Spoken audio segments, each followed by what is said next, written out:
after the summer was over and was getting colder, and my sister got sick. She contacted TB, and she had a low-grade fever. So I went, there was a Jewish doctor lady there in one of the barracks. I took her over, and she said it was TB. And I remember telling me, don't eat from the same pot. And it just felt terrible not to be able to share. Meanwhile, I was sewing for the couples.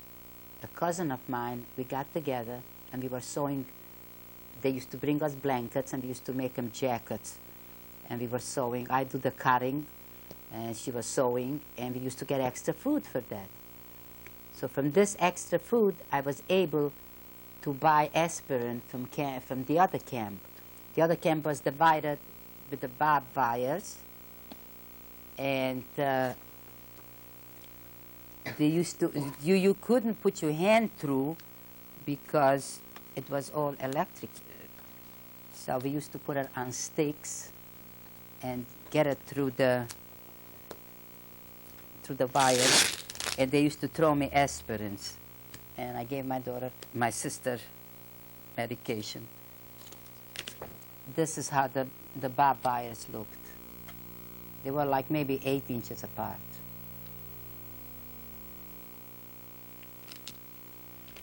So this was the Seelager that these people were there already a couple of years, and they were mamish walking skeletons. Walking skeleton. And every day you just see the way they were collecting the bodies and just getting it. That was a family camp, so there were children in there too. So in Hoshana Rabbah, Mengele came. The Russians were coming closer. And Mengele came. He had to take out a lot of people, and he selected the sick and the poor and the skinny one to be killed. And we really knew what that was, because my sister and I made the pact that she will go first and I will follow, even if it means to die. I don't want to live alone. If nobody survived, then I don't want to live.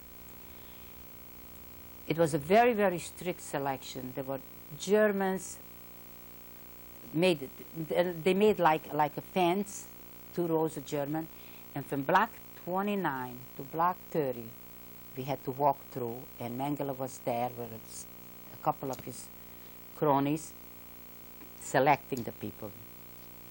And when my sister went through, he said left. I did not listen to him. I just followed my sister, and all of a sudden somebody's pulling me back. It was Mengele, and he says, "Where you going? You going right." And I said, "No, I'm going left." And I started arguing with him, and by that time, when I turned my head, my sister was gone. And that's the last time that I saw my sister. They were taken away, a lot of them, and they were put into a barrack. And at night, we tried to go to steal them out. And they were shooting over our heads. And they marched them out in the dark, and they took them away, and that was the end of it. That's what my sister was killed. That's it. After that, I became very depressed, and I mamish did not want to live. I said, there is nobody left from the family. Everybody was killed, and I don't want to live. I stopped eating, and I was just sitting on the bunk and doing nothing, and I just didn't care about anything. 2 weeks passed by when one of the girls from our camp came in saying that she heard the rumor. There is a very good group going to work under the supervision of the Red Cross. That means it's not going to be killed, because if the Red Cross is in charge, they cannot kill us. And she said, we must go with this group. It was raining. It was so cold already. It was November, and she said, we're going. And everybody started running, and one of them comes back, and she slaps me. She says, you coming too? I said, no, I'm staying here. She says, we left 14 from hometown, and we are going, all of us. And they slapped me out, and started running the 29 blocks to the gate, to the opening. Seems like they were counting people there, because all of a sudden, as soon as we passed the gate got closed, and that was it. So they marched us back to the showers. They got us undressed, and they let us take a shower, and they gave us some clothes, and they cleaned us up. Yeah, but before we got the clothes, Mengele was there again, and he started selecting from this group also. I never forget having a pimple on my stomach, a red little spot, and if he would have seen anything like that, he would take it out. And I scraped off paint from the wall, white paint, and I smeared it on to camouflage it and not to see it. And I passed. And then they put us into cattle wagons, and they locked the doors on us, and they kept us there for hours. And of course, we already could hear the Russian, the way they were shooting and throwing bombs and stuff. And we said, they're going to leave us here and we're going to die. About in the afternoon, 4 or 5 o'clock, as the sun was going down, the doors opened up. And we said, oh, now they're taking us out to kill. But they gave us food. And they said this food got to last for 3 days. And they closed the door, and the train started rolling. Just to go back, while you were in Auschwitz, you say you were there for how many months? 5 months. 5 months. Could you tell me what the hygiene was like? Could you tell me what the food was like? Did they let you clean yourself in any way? Where were the bathrooms? There was a barrack in the end of the camp that it's still there now, and they show how it looks. There were faucets, and the water was coming, but of course it was rusty. And you could go in there and clean yourself. But there was no towel, there was no anything like that. You just went, you washed yourself, no soap. Did you have contact with any other group of Jews, or did you just stick with your own Hungarian Jews? Did you mingle with, let's say, Polish Jews, Belgian Jews, French Jewish women? This camp was strictly Hungarian. This was strictly Hungarian. Sea Lager had almost the majority of the people Hungarian. Did you socialize with any other groups? Did you No, talk we all stayed in our own. What did you talk mostly about? You're going to think it's funny. We talked about food. We used to have this visualize that when we're going to liberate, what we're going to eat and what we're going to make and what we're going to do. What was your favorite? What did you want to eat? I really didn't want. I don't remember wanting anything, but I know one thing. When I was liberated, I made a resolution that any food that is edible, I will eat and not complain. And I told that to my children. When I put the food in the plate and they complained, I said, you're going to eat it. Nothing will go in the garbage. And I told that to my husband, because my husband's a very fussy eater. Till today, I still say, food is to be eaten. You don't have to like it. You just got to like Hashem. Food you just eat to survive.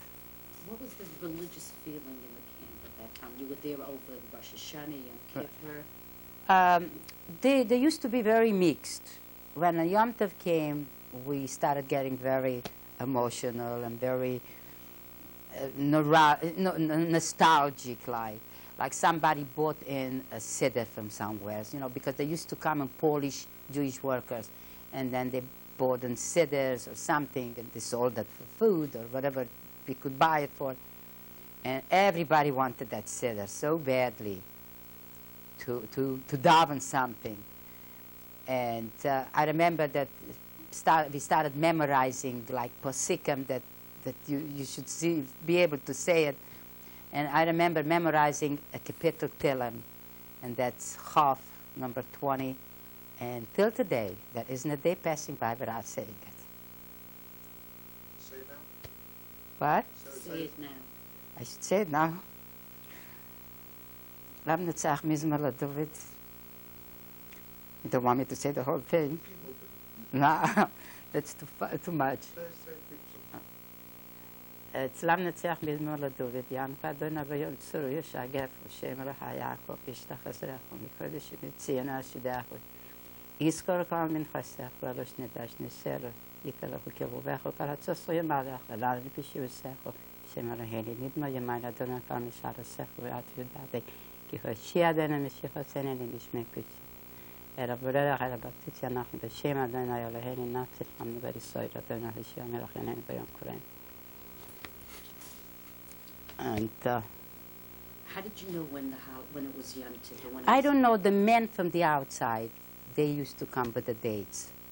When you say the men from the outside, what did you have contact Polish with? men, they used to come into work sometimes or to do something in camp. So did you speak to them? Did they tell you Some people used to say, yeah, September is going to be the end of the war and we're going to be liberated. And then we waited for that day and the day came and it went and we still didn't get liberated and all that horrible. But we were right in the back of the camp. You could see the railroad track, so we could really see people coming in. And some people used to shout information and dates and stuff like that. Did anybody, like among the women, did you have any personalities, any famous Rebbitzins in the camp that you heard of? No. I'm sure there were, but I don't remember hearing of it. Were there any of the let's say, older women that would tell the girls something? They were not very old, you know. No. Those camps were already selected, so they weren't very old. And as Mengele came for selections, he always took away people who didn't look so good. So what I'm trying to hear, did you get any advice, like religious advice from any of these women? No. No. And let me tell you something, no matter how frum, there were a lot of people, you know, Polish ones and Hungarian who weren't very frum.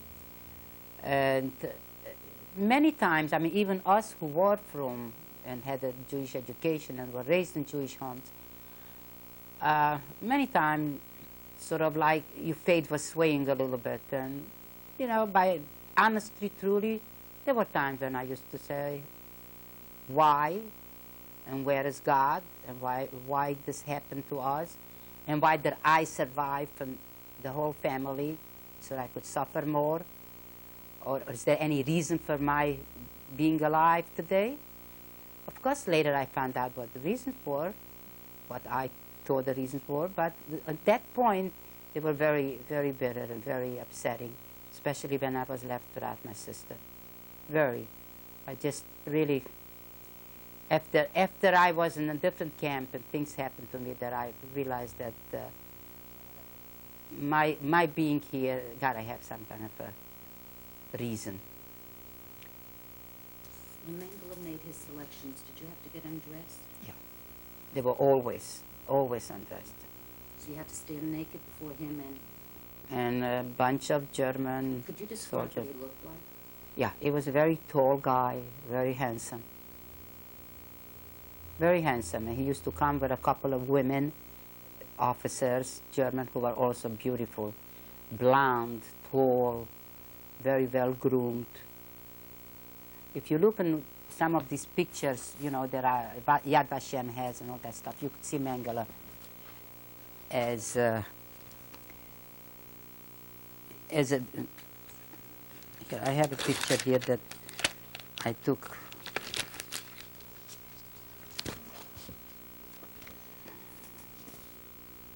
All these Germans, these are all the soldier Germans. This is how they all look. Very handsome, very good looking. Walked around with dogs. In case you didn't look too good on them, they let the dog jump you.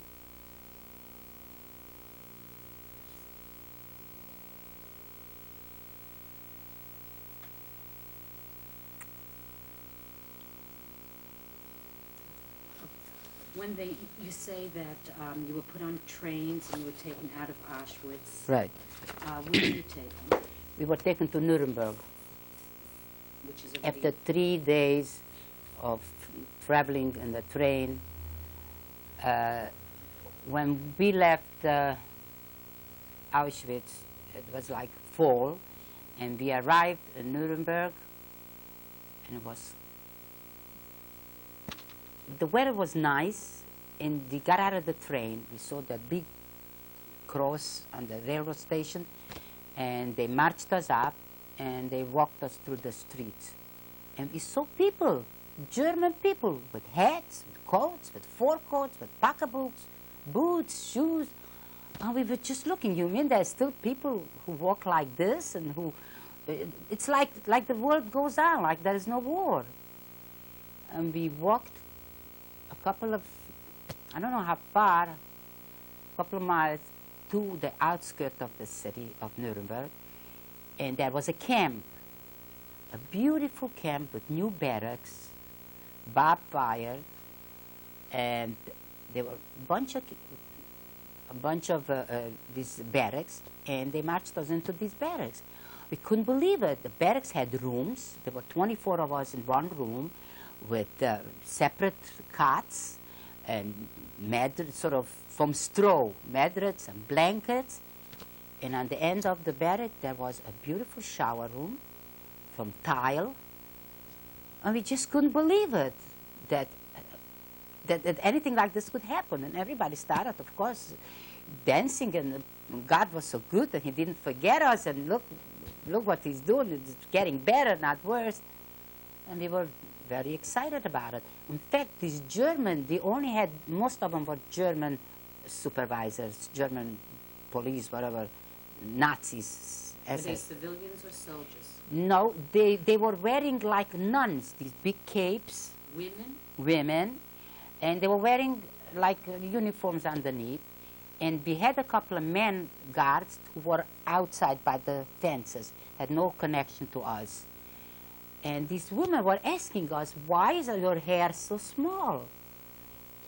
I don't know. They didn't know where we came from. You know, our hair was maybe like a half an inch long. And they couldn't understand, why do you people look so skinny? Why you look so bad? And we told them that we come from Auschwitz, where there was no food and no nothing. They said, no, here there is everything. And they gave us food. They gave us good food compared to what we had in Auschwitz. They gave us bread and cooked potatoes and soups and stuff. And they said that they're going to let us rest for a couple of days till we will feel better, because the trip was about 3 days, and then we're going to get to work. What was the work? Some of the barracks were made into factories. They used to make precision work for the bombs, for time bombs. They were little screws. They were very, very delicate work.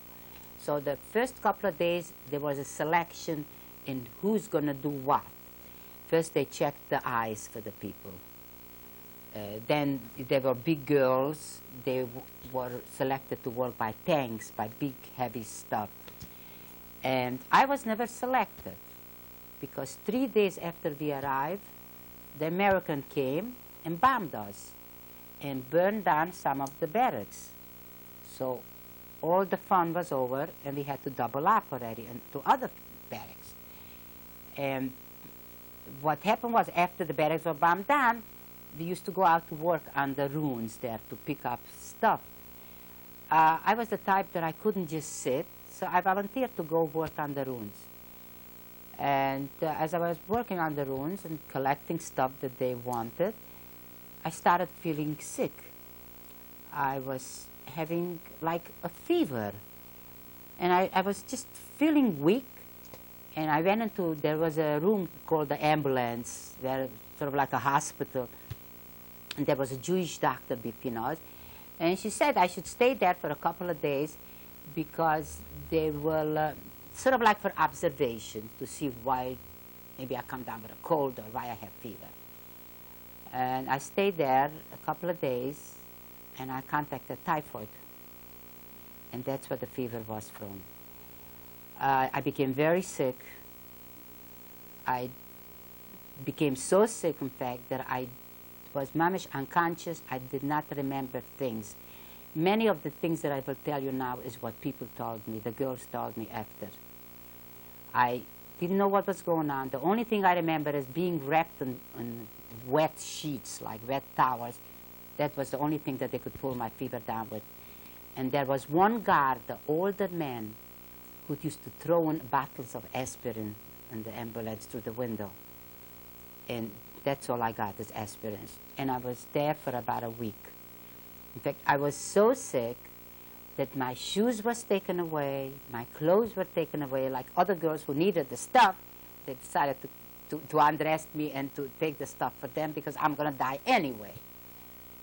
The Germans used to come every day to this ambulance asking if there is anybody dead, because then they take them out. And I was there the longest time, and they always used to ask, how is she doing? And she said, oh, she's getting better, she's getting better.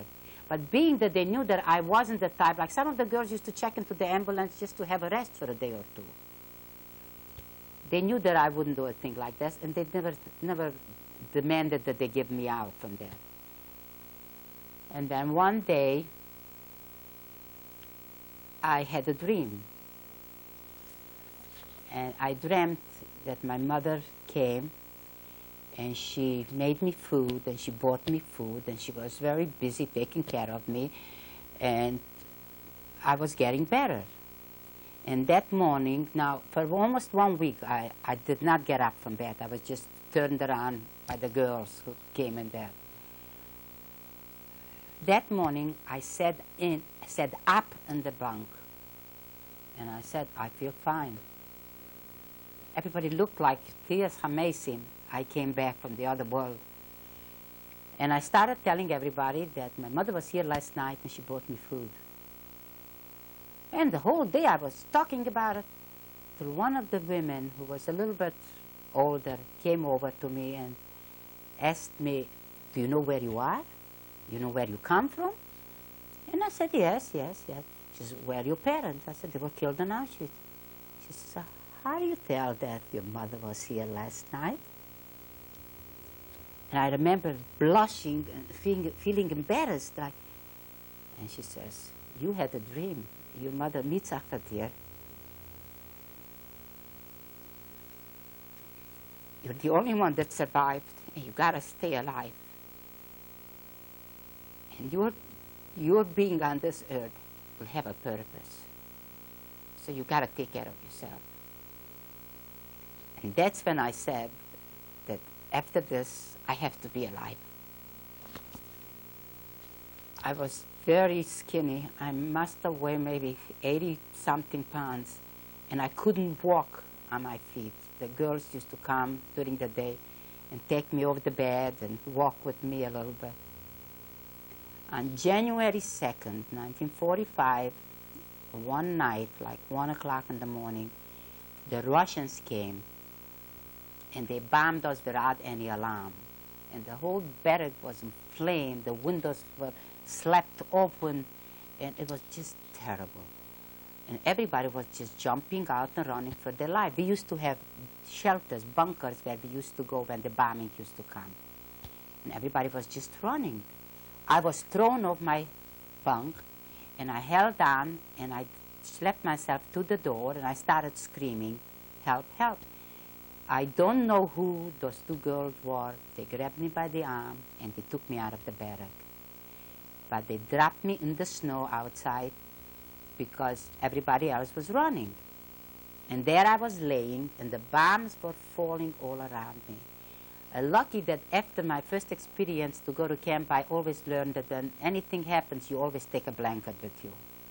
So I was laying in the snow with a blanket on my head and opened up my eyes and peeked out and just saw the sky was so beautiful from all the tzoras. That's all that came into my mind. It was full of Stalin candles, they were called. They were like 8 inches long, and then 8 inches was this thing that was burning. So they were dropping it from the plane, and they lighted up the whole place so they could see where they bombed. And I just watched these bombs falling. There were 8 bomb holes around me when they found me there in the morning. Because after the bombing was over, the Germans started looking for casualties, and I was the only one who wasn't in the bunker. He picked me up in the arm, and I never forget, he gave me a cube sugar. My throat was so dried up from the bombing, and he took me to the bunker, and he said to his comrades there, he says, you know what? These Jews have a God. If she could survive there between 8 bombs, he said, that's only a miracle. And that night I said, if I survive this night, I got to live for a long time. After that, we had no more barracks to get into. We were living in the bunkers, and we used to come out during the day. The only food we got, they used to cook potatoes. They had such a big, they weren't pots really, they were like army, whatever the army cooks, a big thing that you could climb inside to clean it. They used to cook potatoes, but they never could finish it because 10 o'clock in the morning, the English used to come to bomb us, and the Russians, 1 o'clock in the morning, and the American, 4 o'clock in the afternoon, and we were busy running out and in from the bunkers. So we used to get half-cooked potatoes to eat. And we used to take snow and eat it for water and wash ourselves. We were there for 14 days under this condition. When they decided they're going to take us out of there, and they walked through the city of Nuremberg to a chocolate factory. It used to be once a chocolate factory. And we walked between ruins and between bombings. And I remember hitting against walls to prevent us from getting hit by the bomb. So we finally got to this factory, and everything smelled so delicious, chocolate. But there was nothing there to eat.